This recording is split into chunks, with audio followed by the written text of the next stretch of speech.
नमस्कार दोस्तों, स्वागत है आपका ITI एग्जाम सॉल्यूशंस में। दोस्तों आज हम PGCL का एक और मॉक टेस्ट पेपर सॉल्व करने वाले हैं और ये मॉक टेस्ट पेपर हमारा फाइनल मॉक टेस्ट पेपर होगा एग्जाम से पहले का। सो चलिए दोस्तों क्वेश्चन सॉल्व करना स्टार्ट करते हैं। क्वेश्चन नंबर 1 है, in a two phase system the voltage varies up to. दो कला प्रणाली में वोल्टता डैश तक भिन्न होती है। दोस्तों टू फेज सिस्टम में चाहे वो वोल्टेज हो चाहे वो करंट हो, जो दो लाइन के बीच में फेज डिफरेंस रहेगा वो मैक्सिमम कितना रहेगा, 90 डिग्री का रहेगा। अब 90 डिग्री का मतलब इसमें ये हुआ कि जब एक वोल्टेज लाइन की वैल्यू 0 होगी तब जो सेकंड वोल्टेज लाइन होगी उसकी वैल्यू मैक्सिमम होगी। मैक्सिमम यानी कि peak value which is equal to 90 degree. Same इसको अभी हम डायग्राम से समझते हैं। देखिए दोस्तों इसमें भी दो वेरिएंट होते हैं, एक ये होता है face variant and second one is split variant. दोनों में डिफरेंस क्या है थोड़ा सा उसको भी जान लेते हैं, इससे और क्लियर हो जाएगा आपको। देखिए अगर हम फेस वेरिएंट की बात करें, जो अभी हमने डिस्कस करा था, जब एक वोल्टेज लाइन की वैल्यू 0 होगी, जैसे ये रेड वोल्टेज लाइन है इसकी वैल्यू 0 है, तो जो दूसरे वोल्टेज लाइन है उसकी वैल्यू मैक्सिमम है। अब देखिए जो ब्लू वाली लाइन है ये 0 हुई तो रेड वाली लाइन की वैल्यू मैक्सिमम हुई, तो इनके बीच में हमेशा जो मैक्सिमम फेस एंगल रहेगा वो 90 डिग्री का रहेगा, जिसकी वजह से जो पावर मिलती है हमें वो काफी स्मूथ मिलती है। या ऐसा भी कह सकते हैं कि इसकी पावर कांस्टेंट रहती है। लेकिन इसकी एक डाउन साइड है दोस्तों, इसमें हमें एक न्यूट्रल वायर की जरूरत पड़ती है और जो न्यूट्रल वायर की मोटाई होती है वो इस फेस वायर की लाइन से दुगनी होती है, तो ये थोड़ी कॉस्ट इफेक्टिवनेस इसकी कम हो जाती है। वही बात करें हम स्प्लिट वेरिएंट की, तो इसमें क्या होता है, इसमें एक्चुअली में फेज डिफरेंस 0 रहता है, यानी कि दोनों ही लाइन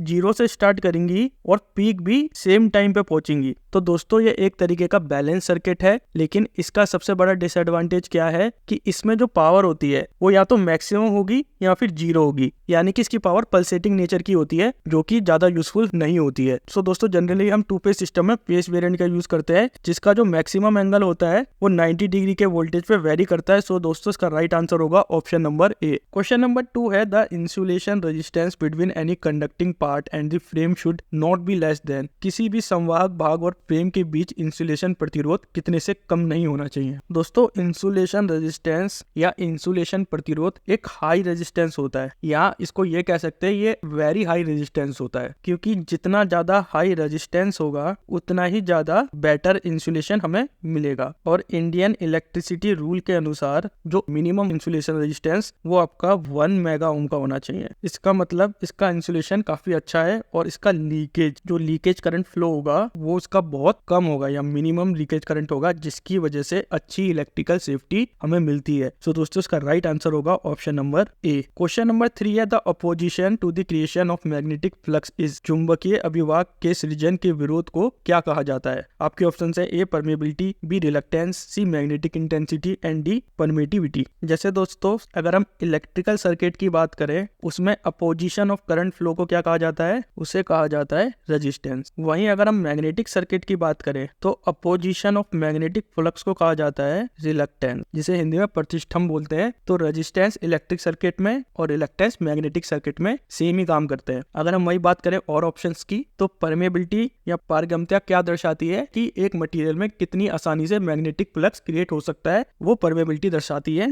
रिलक्टेंस हम ऑलरेडी डिस्कस कर चुके हैं। मैग्नेटिक स्ट्रेंथ या मैग्नेटिक इंटेंसिटी क्या दर्शाती है, ये दर्शाती है मैग्नेटिक फील्ड की स्ट्रेंथ को। और परमिटिविटी क्या दर्शाती है, ये दर्शाती है कि मैग्नेटिक फ्लक्स एक मटेरियल में कितनी इजीली फ्लो कर सकता है। सेम जैसे कंडक्टिविटी होती है इलेक्ट्रिकल सर्किट में, यहाँ पे परमिटिविटी होती है मैग्नेटिक सर्किट में। तो दोस्तों इसका राइट आंसर होगा option number B. Question number 4 है, the function of the battery in sub station is to provide. उपकेंद्रों में बैटरी का कार्य क्या होता है। देखिए जो प्राइमरी पर्पस होता है बैटरी का वो होता है to provide the backup power, यानी कि इन केस कभी ऐसी इमरजेंसी आ जाए कि सब स्टेशन में फॉल्ट हो जाए, तो उस केस में हमें ऐसी बैकअप पावर चाहिए जिसके थ्रू हम प्रोटेक्टिव रिले को, सर्किट ब्रेकर को या कम्युनिकेशन सिस्टम को संचालित कर सके। अगर ऐसा नहीं हुआ तो वो कंडीशन हो जाती है टोटली ब्लैकआउट, यानी कि हमारे पास बैकअप पावर भी अवेलेबल नहीं है। तो दोस्तों बेसिकली बैकअप पावर क्या कर रही है, ये हमारे प्रोटेक्टिव सिस्टम को ऑपरेट करने में मदद कर रही है। सो दोस्तों इसका राइट आंसर होगा option number C.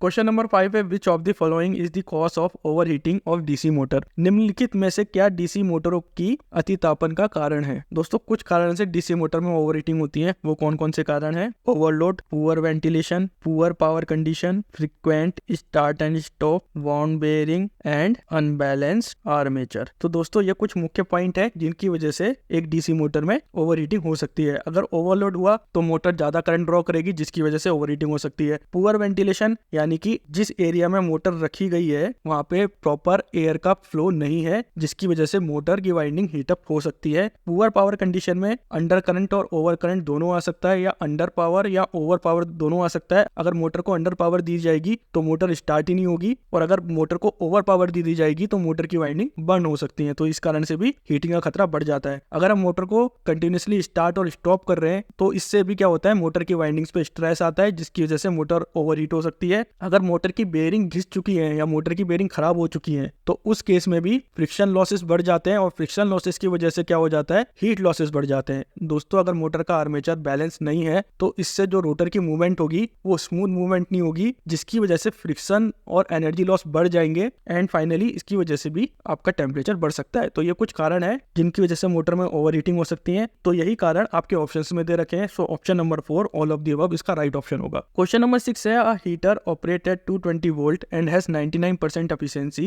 Its energy consumption is 1.5 kilowatt per hour. What will be the input current of the heater? एक तापक 220 वोल्ट पर चालित होता है और इसकी दक्षता 99% है। ऊर्जा की खपत 1.5 किलोवाट प्रति घंटा होती है। तापक की इनपुट धारा क्या होगी? दोस्तों, एनर्जी का फॉर्मूला होता है पावर इंटू टाइम, और इससे पावर हम निकालेंगे तो क्या होती है power, V into I into time. तो एनर्जी क्या हो गई आपकी, voltage into current into time. अब यहाँ पे हमें क्या क्या गिवन है, यहाँ पे हमें वोल्टेज गिवन है कितना, 220 वोल्ट। एनर्जी कंजप्शन गिवन है हमें, यानी कि एनर्जी टोटल एनर्जी कितनी गिवन है, 1.5 किलोवाट पर आवर, यानी कि टाइम हमें गिवन है 1 आवर, 1 घंटे का हमें समय दिया हुआ है। अब हमें निकालना है इनपुट करंट, तो यहाँ से आई निकल जाएगा। तो जो एनर्जी का फॉर्मूला था E equals to V into I into T. E की वैल्यू कितनी है, 1.5 किलोवाट, तो 1.5 इंटू 10 की power 3 which is equals to 220। यहाँ से आई निकालना है और विच इज इक्वल्स टू 1, क्योंकि टाइम हमें 1 घंटा दिया हुआ है। सो आई निकल के आएगा दोस्तों 6.82 एम्पियर। सो ऑप्शन नंबर 20 का राइट ऑप्शन होगा। क्वेश्चन नंबर 7 है, the power factor of a DC circuit is. DC परिपथ का शक्ति गुणांक क्या होता है? दोस्तों, डीसी सर्किट में इंडक्टर शॉर्ट सर्किट की तरह काम करता है और कैपेसिटर ओपन सर्किट की तरह काम करता है। इसका मतलब ये होगा कि डीसी सर्किट में इंडक्टर और कैपेसिटर कुछ भी नहीं करते हैं। तो दोस्तों, इसका क्या फायदा होता है, कैपेसिटर और इंडक्टर क्या जनरेट करते हैं, वो रिएक्टिव पावर को जनरेट करते हैं। अब क्योंकि यहाँ पे कोई भी रिएक्टिव पावर नहीं है डीसी सर्किट में, तो हमें क्या मिलेगी,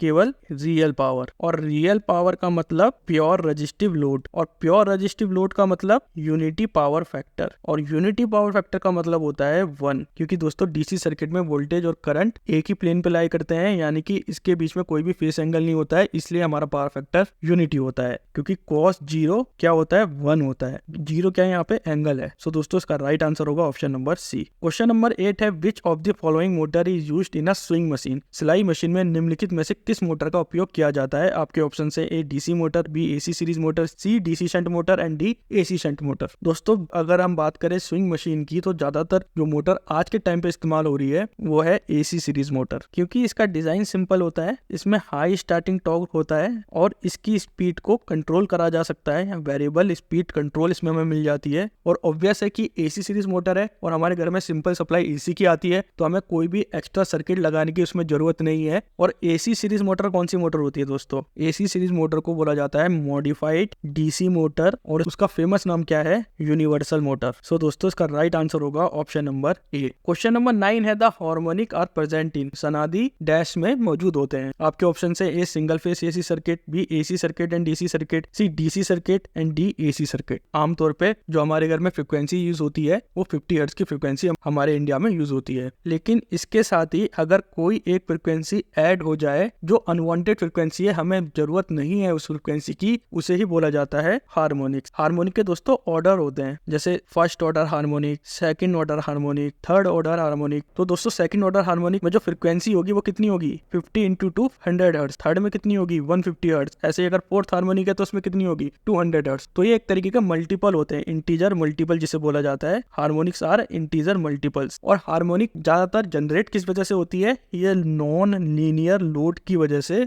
जनरेट होती है। जैसे कि इसको थोड़ा सा क्लियर कर देते हैं दोस्तों, नॉन लीनियर लोड कौन कौन से होते हैं, वो होते हैं जैसे आपके rectifier, VSD variable speed drive, chopping circuit, SMPS। और दोस्तों, हार्मोनिक डीसी सर्किट में या डीसी सोर्स में नहीं पाई जाती है, क्योंकि उसमें फ्रीक्वेंसी 0 होती है। तो ये केवल पाई जाती है एसी सोर्स में। तो हार्मोनिक मोटे मोटे अक्षरों में बताया जाए तो क्या है, ये है एडिशनल फ्रीक्वेंसी या अतिरिक्त आवृत्तियां जो मुख्य आवृत्तियों के साथ मौजूद होती हैं। और प्रोड्यूस किसकी वजह से होती है, ये दोस्तों नॉन लीनियर लोड की वजह से हार्मोनिक जनरेट होती हैं। सो दोस्तों इसका राइट आंसर होगा option number D. Question number 10 है, in Fleming left hand rule index finger always represent. Fleming के बाएं हाथ के नियम में तर्जनी उंगली हमेशा डैश को दर्शाती है। दोस्तों ये है एक फ्लेमिंग लेफ्ट हैंड रूल। तो ये रूल क्या बताता है, तो दोस्तों फ्लेमिंग लेफ्ट हैंड रूल ये बताता है कि किसी चालक पर जब एक चुंबकीय क्षेत्र उपस्थित होता है जिसके कारण उस चुंबकीय क्षेत्र में इलेक्ट्रिक करंट फ्लो करता है, तो उस चालक पर बल किस प्रकार से लग रहा है, यही फ्लेमिंग लेफ्ट हैंड रूल बताता है। तो दोस्तों हमें बाएं हाथ को इस तरह से फैलाना है कि आपका अंगूठा, आपकी तर्जनी उंगली और आपकी मिडिल फिंगर यानी कि मध्यम उंगली एक दूसरे से परपेंडिकुलर डायरेक्शन में हो। जब हम ऐसा करते हैं तो अंगूठा किस डायरेक्शन को दर्शाता है, वो फोर्स की डायरेक्शन को दर्शाता है या मोशन की डायरेक्शन को दर्शाता है। दोस्तों तर्जनी उंगली दर्शाती है चुंबकीय क्षेत्र की दिशा को, जिसे लाइन ऑफ फ्लक्स भी कहा जाता है। और जो मिडिल फिंगर होती है या मध्यम उंगली होती है, वो विद्युत धारा को दर्शाती है या इलेक्ट्रिक करंट को दर्शाती है। सेम अगर आप इस डायग्राम में देखेंगे तो एक कंडक्टर मैग्नेटिक फील्ड के अंदर है। अगर हम फ्लेमिंग का लेफ्ट हैंड रूल लगाएं तो मोशन की डायरेक्शन वर्टिकल है, फील्ड की डायरेक्शन हॉरिजॉन्टल है। और अगर आप ध्यान से देखेंगे तो करंट किस डायरेक्शन में फ्लो कर रहा है, वो इस डायरेक्शन में फ्लो कर रहा है जहां पे एरो है। तो इससे हम करंट की डायरेक्शन का पता लगा सकते हैं। लेकिन एक और इम्पोर्टेंट बात इसमें क्या है, फ्लेमिंग लेफ्ट हैंड रूल केवल स्ट्रेट कंडक्टर में अप्लाई होता है। यानी कि अगर कंडक्टर बिल्कुल सीधा है, स्ट्रेट है, तभी ये Fleming left hand rule apply होगा, क्योंकि उसमें जो मैग्नेटिक फील्ड जनरेट होता है वो यूनिफॉर्म मैग्नेटिक फील्ड जनरेट होता है। अगर कंडक्टर टेढ़ा मेढ़ा है, ठीक है, या स्पाइरल कर रखा है या वाउंड कर रखा है, तो वो यूनिफॉर्म मैग्नेटिक फील्ड जनरेट नहीं होता है। इसको याद करने का तरीका है FBI,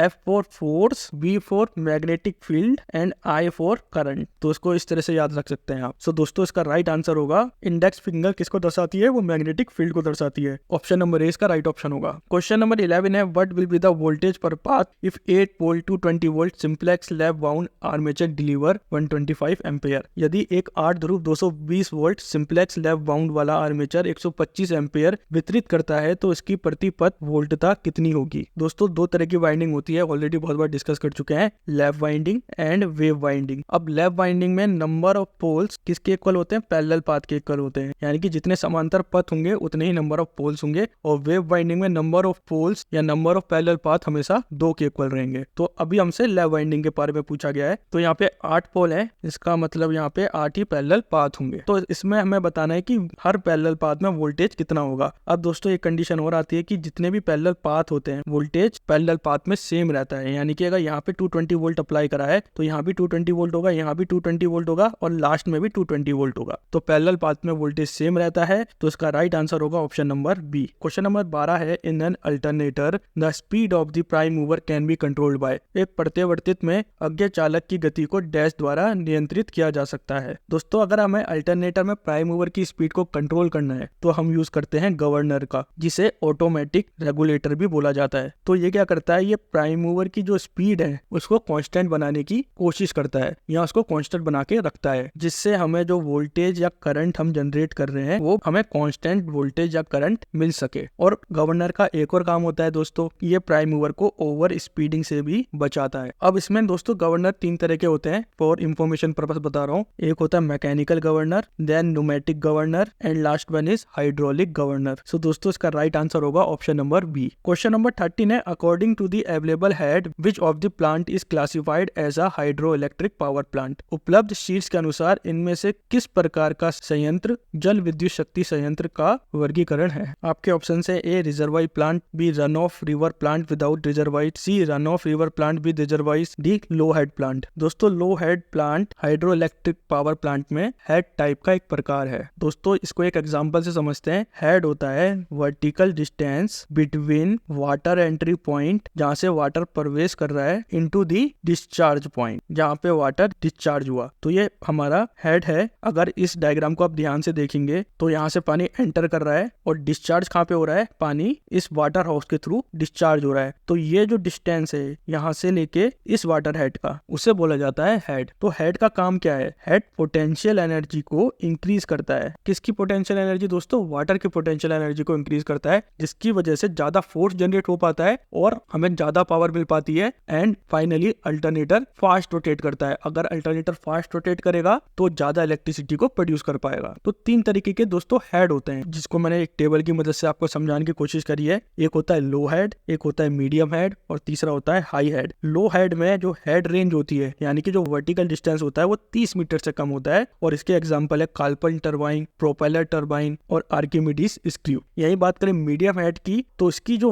वर्टिकल रेंज होती है वो 30 से 500 मीटर की होती है, और इसका एग्जांपल है फ्रांसिस टरबाइन। और जो हाई हेड सिस्टम होता है उसकी जो रेंज होती है वो 500 से 2000 मीटर की होती है, और उसका एग्जांपल है पेल्टन व्हील टरबाइन। तो ये 3 तरीके के हेड होते हैं। सो दोस्तों इसका राइट आंसर होगा option number D. Question number 14 है, dash is the tendency of alternating current to remain concentrated on the surface of conductor. चालकों के पृष्ठ पर संकेंद्रित रहने की प्रत्यावर्ती धारा की प्रवृत्ति को डैश कहा जाता है। दोस्तों इसको समझते हैं एक डायग्राम की मदद से। ये हमारा नॉर्मल कंडक्टर है। नॉर्मल कंडक्टर में क्या होता है दोस्तों कि जो इलेक्ट्रिकल फ्लो है वो समांतर तौर पे डिस्ट्रीब्यूट होता है पूरे इलेक्ट्रिकल कंडक्टर में, और ये इफेक्ट होता है स्किन इफेक्ट, जिसमें क्या होता है कि कंडक्टर की जो इलेक्ट्रिसिटी है, जहाँ कंडक्टर से जो इलेक्ट्रिसिटी बह रही है वो आउटर सरफेस में बहती है, खाली आउटर सरफेस में बहेगी, लेकिन जो इसका सेंटर पार्ट है यानी कि बीच का पार्ट है वहां से कोई भी इलेक्ट्रिक करंट फ्लो नहीं करेगा। इस कंडीशन को बोला जाता है दोस्तों स्किन इफेक्ट। दोस्तों स्किन का मतलब होता है त्वचा। तो आप इसको इस तरह से समझिए कि कंडक्टर की त्वचा यानी कि कंडक्टर का बाहरी सिरा, उसमें करंट फ्लो कर रहा है, लेकिन कंडक्टर का जो मिडल पार्ट है उससे करंट फ्लो नहीं कर रहा है। इसी को बोला जाता है स्किन इफेक्ट, जिसकी वजह से कंडक्टर का ओवरऑल रेजिस्टेंस बढ़ जाता है। सो दोस्तों इसका राइट आंसर होगा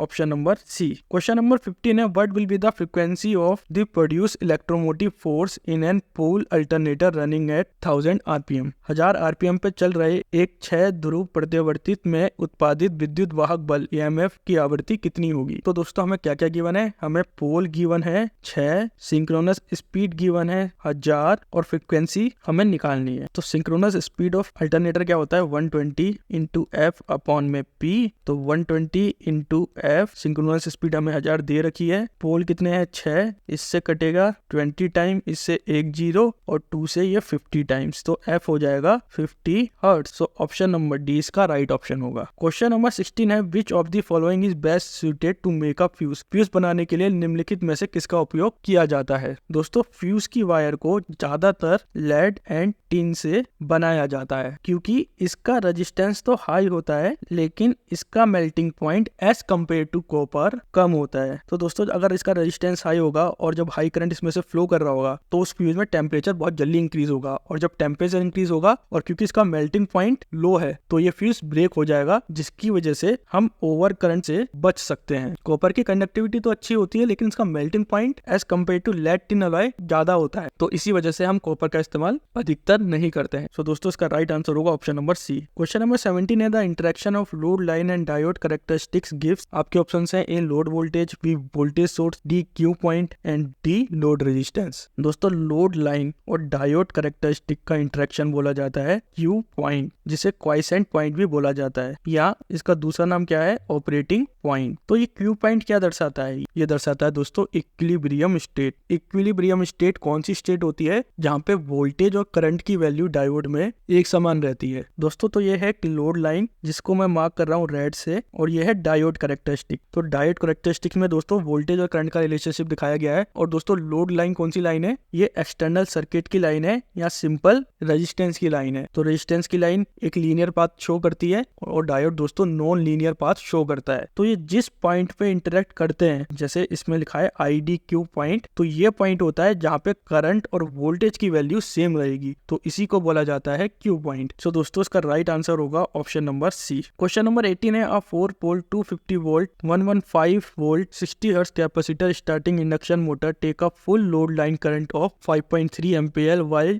running at 70-60 RPM. If the full load efficiency of the motor is 64%, then what will be the motor slip? एक 4 ध्रुव 225 वोल्ट 115 वोल्ट 60 हर्ट्ज संधारित्र परिवर्तन बेरनी मोटर 1760 RPM पर चलती है। उस समय वो 5.3 एम्पियर की पूर्ण भार लाइन धारा लेती है। यदि मोटर की पूर्ण भार दक्षता 64% है तो मोटर स्लिप क्या होगी। दोस्तों सबसे पहले हम सिंक्रोनस स्पीड निकालेंगे मोटर की, वो होती है 120 F अपॉन में P। तो अगर फ्रीक्वेंसी की बात करें तो यहाँ पे 60 हर्ट्ज की फ्रीक्वेंसी दी गई है। होल यहाँ पे 4 दे रखे हैं, तो इससे सिंक्रोनस स्पीड निकल के आती है 120 × 60 अपॉन में 4, ये 30 टाइम जाएगा, तो सिंक्रोनस स्पीड आएगी दोस्तों 1800 RPM। अब हमें स्लिप निकालनी है, तो स्लिप होती है NS माइनस NR अपॉन में NS, यानी कि सिंक्रोनस स्पीड माइनस में रोटर स्पीड अपॉन में सिंक्रोनस स्पीड। तो रनिंग स्पीड हमें 1760 RPM दे रखी है ऑलरेडी, तो synchronous speed 1800, 1760 RPM running speed upon में 1800, तो ये हो जाएगा 40 अपॉन में 1800, इससे ये कटेगा, ये हो जाएगा दोस्तों 1 अपॉन में 45, इसको सॉल्व करेंगे तो आएगा 0.022। सो दोस्तों इसका राइट आंसर होगा ऑप्शन नंबर बी।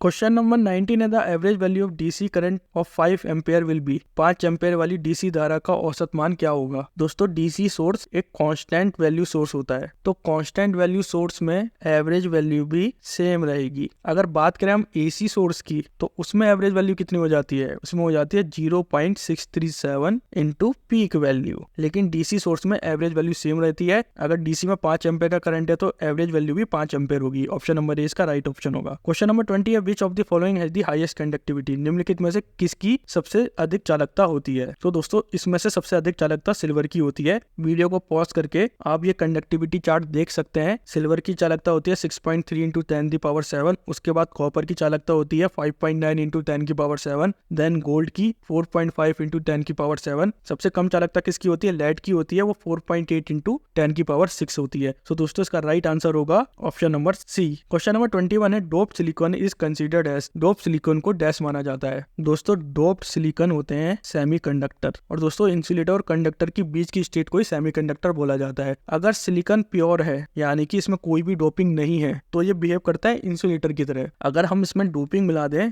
तो सेमीकंडक्टर की कंडक्टिविटी बढ़ जाती है, जिसकी वजह से होल्स और इलेक्ट्रॉन्स मूव करते हैं और ये बन जाता है कंडक्टर। सो दोस्तों इसका राइट आंसर होगा option number B. Question number 22 है, which material is used in making insulator. विद्युत रोधी बनाने के लिए किस सामग्री का प्रयोग किया जाता है। तो दोस्तों इंसुलेटर बनाने के लिए जो सबसे बेस्ट मटेरियल है वो है प्रोक्लेन, क्योंकि दोस्तों इसकी मैकेनिकल स्ट्रेंथ अच्छी होती है, इसकी डाइइलेक्ट्रिक स्ट्रेंथ काफी अच्छी होती है, और ये हार्श इन्वायरमेंट में भी टिका रह सकता है। तो इसी वजह से हम यूज करते हैं सबसे ज्यादा प्रोक्लेन का इंसुलेटर बनाने के लिए। सो दोस्तों इसका राइट आंसर होगा option number D. Question number 23 है, the lower limit of 2% resistor is 147 ohm. What is its designated value. 2% प्रतिरोध की निम्न सीमा 147 ओम है, अभिहित मान क्या होगा। तो दोस्तों हमें जो लोअर लिमिट दी है वो हमें 147 दी है, यानी कि जो रेजिस्टेंस हो सकता है वो मिनिमम कितना हो सकता है, 147 ओम का रेजिस्टेंस हो सकता है। तो इसकी जो मैक्सिमम लिमिट होगी वो फिर कितनी होगी, अराउंड 150 होगी, क्योंकि अगर हम 150 का 2% निकालें वो बैठता है अराउंड 3, तो इसकी रेंज इसी वजह से 140 से 150 के बीच में होगी। सो ऑप्शन नंबर 20 का राइट ऑप्शन होगा। क्वेश्चन नंबर 24 है, air blast circuit breaker are suitable for voltage higher than. Air blast परिपथ वियोजन का उपयोग डैश से अधिक वोल्टता के लिए किया जाता है। दोस्तों एयर ब्लास्ट सर्किट ब्रेकर को हाई वोल्टेज एप्लीकेशन के लिए यूज किया जाता है, और जो इसकी स्टार्टिंग रेंज होती है वो होती है 132 किलोवाट, और इसको कहाँ तक यूज कर सकते हैं हम, 400 किलोवाट तक इसको यूज कर सकते हैं। हम इसको लोअर रेंज में यूज इसलिए नहीं करते हैं क्योंकि फिर ये कॉस्ट इफेक्टिव नहीं रहता है। दोस्तों 132 केवी से 400 केवी के बीच में इसकी कॉस्ट इफेक्टिवनेस भी काफी अच्छी रहती है और इसका परफॉर्मेंस भी काफी अच्छा रहता है। सो दोस्तों इसका राइट आंसर होगा option number D. Question number 25 है, in rectifier based on DC supply system capacitor input filter are generally preferred over chokes because. DC आपूर्ति प्रणाली पर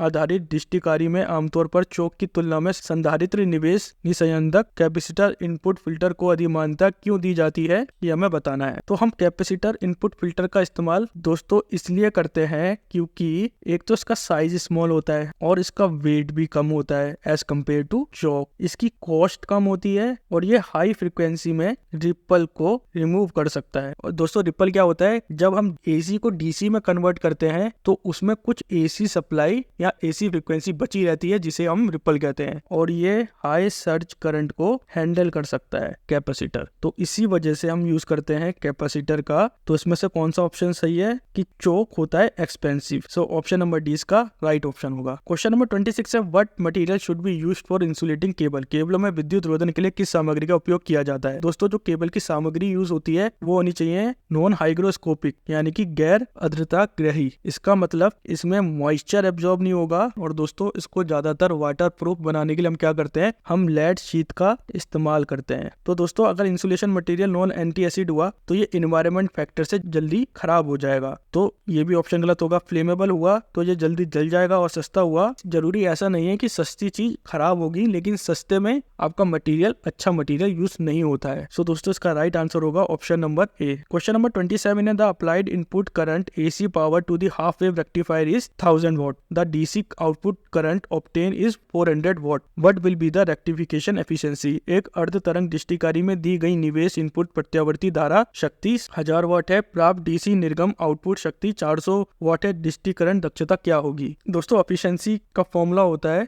DC आउटपुट पावर अपॉन में AC इनपुट पावर। यहाँ पे DC power कितनी दी गई है 400 वॉट, और AC पावर कितनी है 1000 वॉट। तो इससे कट करेंगे तो ये आएगा दोस्तों की एफिशिएंसी निकालनी है तो 4/10 एफिशिएंसी निकालेंगे तो 100 से मल्टीप्लाई कर देंगे तो ये आ जाएगा 40%। 40% इसका राइट ऑप्शन होगा, ऑप्शन नंबर ए इसका राइट ऑप्शन है। क्वेश्चन नंबर 28 है, एन आइसोलेटर एक विलगक डैश है। तो दोस्तों आइसोलेटर का काम क्या होता है। आइसोलेटर एक मैन्युअली ऑपरेटेड स्विच है, यानी कि इसको हम हाथ के जरिए ऑपरेट करते हैं। जो क्या करता है, जो इलेक्ट्रिकल पार्ट को सेपरेट करता है लाइव पार्ट से। और हमेशा आइसोलेटर को नो लोड कंडीशन में इस्तेमाल करना चाहिए। और आइसोलेटर को ज्यादातर इस्तेमाल इसलिए करा जाता है ताकि हम सर्किट ब्रेकर की मेंटेनेंस कर सकें, उनको ठीक कर सकें, तो इसलिए हम आइसोलेटर का इस्तेमाल करते हैं। इसमें जो इंसुलेशन होता है वो एयर इंसुलेशन होता है। जैसे आपका सर्किट ब्रेकर में SF6 गैस होती है, एयर ब्लास्ट एयर गैस होती है, ऑयल ब्लास्ट में ऑयल होता है। तो जो आइसोलेटर में होता है जो नॉर्मल एयर होती है उसी का इंसुलेशन होता है, क्योंकि एयर क्या है, एक तरीके का डाइलेक्ट्रिक मीडियम है। तो दोस्तों इसका राइट आंसर होगा option number D, air switch which is operated manually. Question number 29 है, in the transmission line stability can be increased by using. Transmission line में स्थिरता डैश का उपयोग करके बढ़ सकती है। दोस्तों ट्रांसमिशन लाइन में स्थिरता शंट और सीरीज कैपेसिटर दोनों का उपयोग करके बढ़ाई जा सकती है। अगर हम सीरीज कैपेसिटर यूज करेंगे तो वो क्या कम करेगा, वो लाइन रिएक्टेंस कम करेगा। रिएक्टेंस क्या है, एक तरीके का रेजिस्टेंस है, तो जिससे पावर ट्रांसफर कैपेबिलिटी बढ़ जाएगी एक सिस्टम की, और लॉसेस भी कम हो जाएंगे। तो सीरीज कैपेसिटर ने लाइन की स्टेबिलिटी इंक्रीज कर दी। अगर हम शंट कैपेसिटर का इस्तेमाल करेंगे तो ये रिएक्टिव पावर को कंज्यूम करेगा। तो अगर ये रिएक्टिव पावर को कंज्यूम करेगा तो